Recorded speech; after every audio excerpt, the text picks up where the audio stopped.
एक गांव था, सुंदर, शांत और हरियाली से भरा। उस गांव में एक परिवार रहता था जिसकी पूरे गांव में बहुत चर्चा थी। उस परिवार का एक आदमी था, नाम था रघु।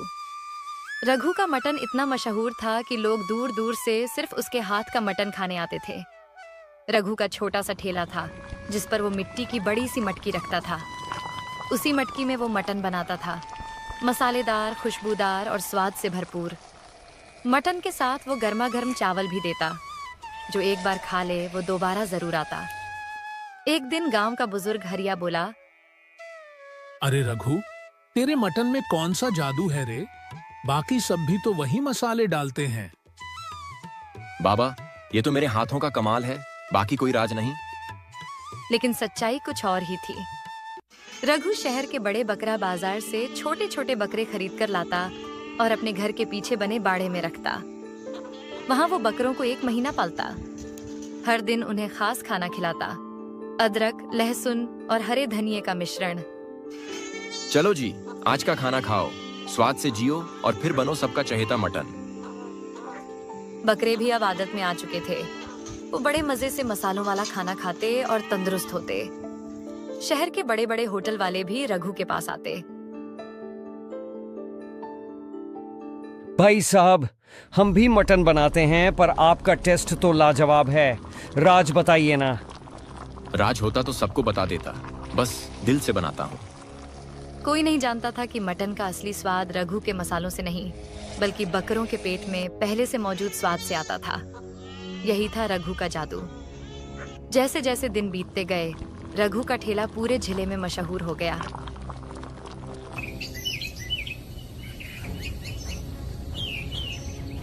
गांव में हर दिन की तरह आज भी रघु का ठेला सजा हुआ था।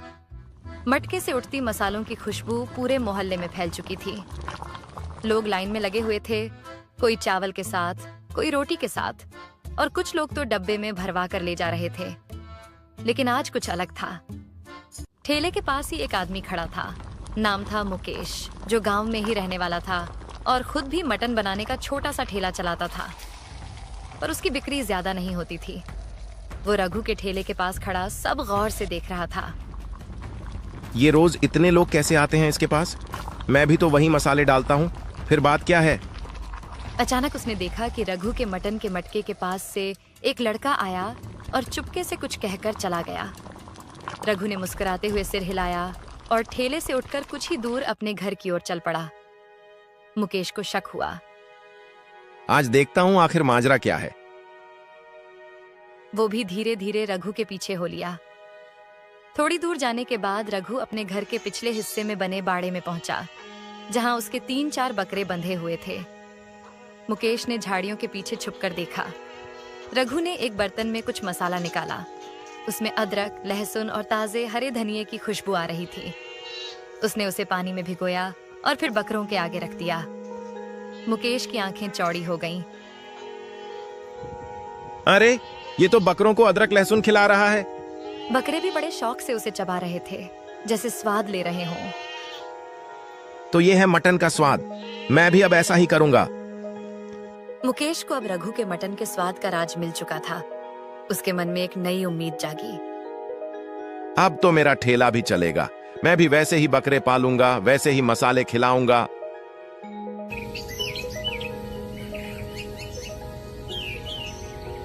अगले ही दिन सुबह सुबह मुकेश बकरा मंडी गया और एक तगड़ा सा बकरा खरीद लाया। भाई साहब, ये बकरा एकदम तंदुरुस्त है, खूब खाएगा पिएगा। बस इतना जान लो कि ये अब गांव का मटन स्टार बनेगा। घर पहुंचकर उसने रघु की नकल करते हुए एक बर्तन में अदरक, लहसुन और हरा धनिया काटा, बकरे के सामने रख दिया। बकरा सूंघ कर पीछे हट गया। अरे, ये खा क्यों नहीं रहा?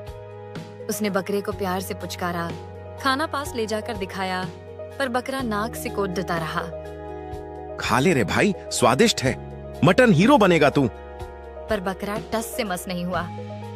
दिन भर मुकेश कोशिश करता रहा, कभी हाथ से खिलाने की कोशिश, कभी जबरदस्ती, लेकिन बकरा था कि एक कौर भी नहीं खा रहा था।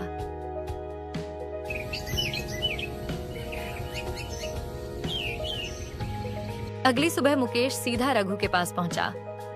रघु, अब झूठ मत बोल, मुझे सब पता चल गया है। तेरा मटन क्यों लाजवाब होता है? तू बकरों को मसाले खिलाता है। अरे भाई, वो तो बस थोड़ा प्यार है मेरे जानवरों से। प्यार नहीं, मसालों का जादू है। मैंने भी वैसा ही किया, पर मेरा बकरा तो सूंघकर भी नहीं खाता। खा ही नहीं रहा।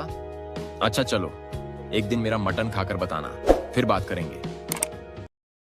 मुकेश गुस्से में वहां से चला गया, लेकिन उसके मन में अब और सवाल उठने लगे।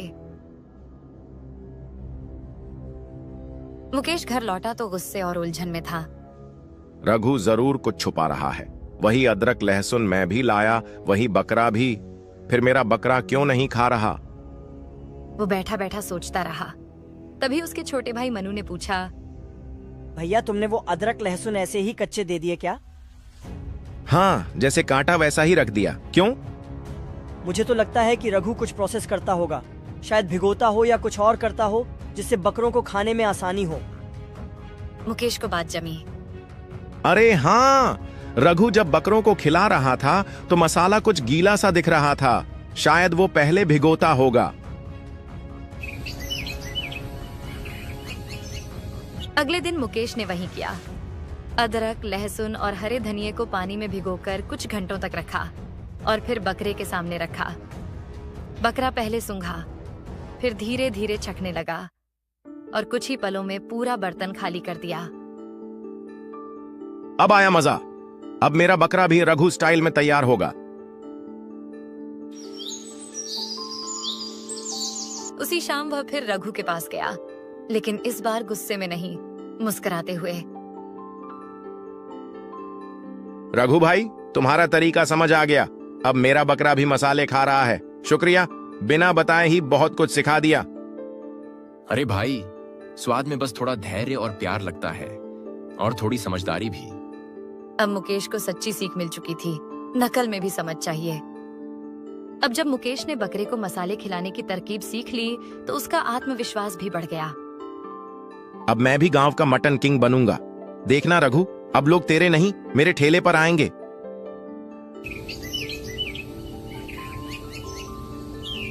अगले रविवार को जब गांव की भीड़ बाजार में उमड़ी तो लोगों को 2 मटन ठेले दिखे। एक पुराना रघु का और दूसरा नया चमकता हुआ मुकेश का।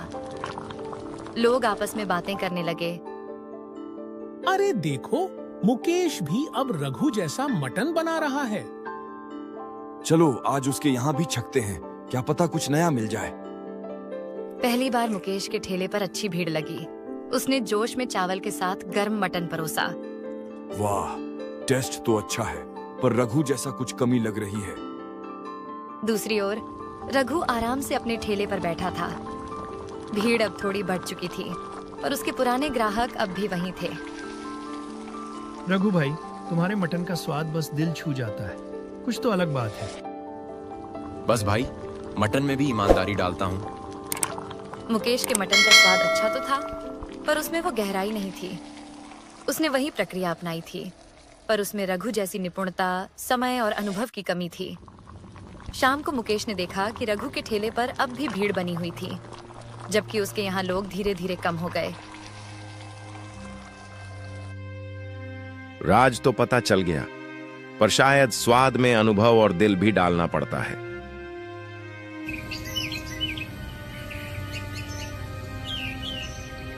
कुछ महीने बीत गए। रघु का ठेला अब भी पहले जैसा चल रहा था। हर रविवार उसका मटन मटका पूरे गांव में महक फैलाता था। एक दिन रघु अपने ठेले से जल्दी उठ गया और गांव के चौपाल पर जाकर बैठ गया। कुछ पुराने दोस्त पास आ गए। क्या बात है रघु, आज ठेला जल्दी समेट लिया? बस हरिया, अब शरीर साथ नहीं दे रहा। सोच रहा हूँ ठेला बंद कर दूं। गांव में यह खबर आग की तरह फैल गई। रघु अब मटन बनाना बंद कर देगा। लोग दुखी हो गए। अरे रघु काका, ऐसे कैसे? आपके मटन के बिना तो रविवार अधूरा लगेगा। बेटा, अब वक्त आ गया है आराम का। बहुत मटन बन गया, अब हाथों को विश्राम चाहिए। उसी शाम मुकेश भी रघु के पास पहुंचा। अब पहले जैसा घमंड नहीं था, बल्कि आंखों में सम्मान था। रघु भैया, आपने मटन बनाना बंद कर दिया। ये सुनकर बहुत दुख हुआ।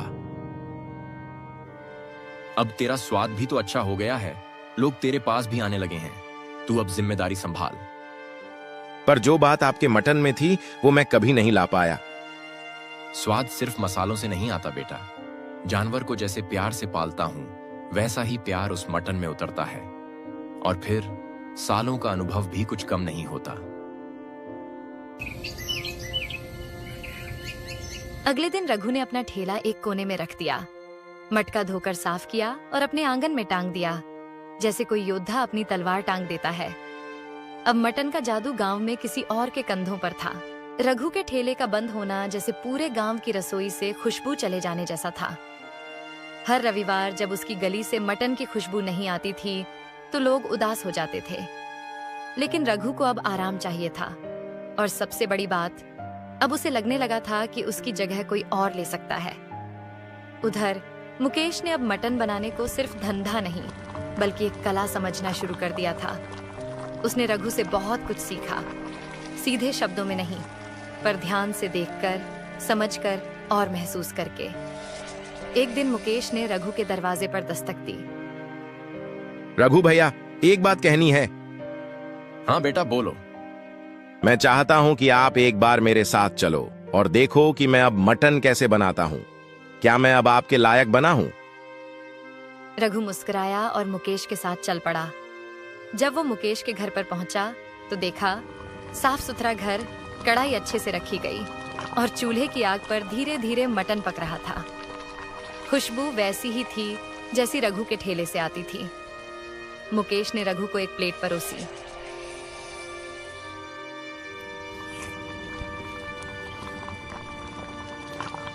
अब आप बताओ, ये मटन कैसा बना है? अब मुझे यकीन हो गया, मेरा स्वाद अब भी जिंदा रहेगा। तूने नकल नहीं की, तूने समझा है। उस दिन से मुकेश का ठेला रघु स्टाइल मटन के नाम से मशहूर हो गया। रघु अब रोज नहीं बनाता था मटन, लेकिन हर रविवार मुकेश के पास बैठकर देखता, बताता और मुस्कुराता। उसका स्वाद अब किसी मटके में नहीं बल्कि एक नई पीढ़ी के हाथों में पल रहा था।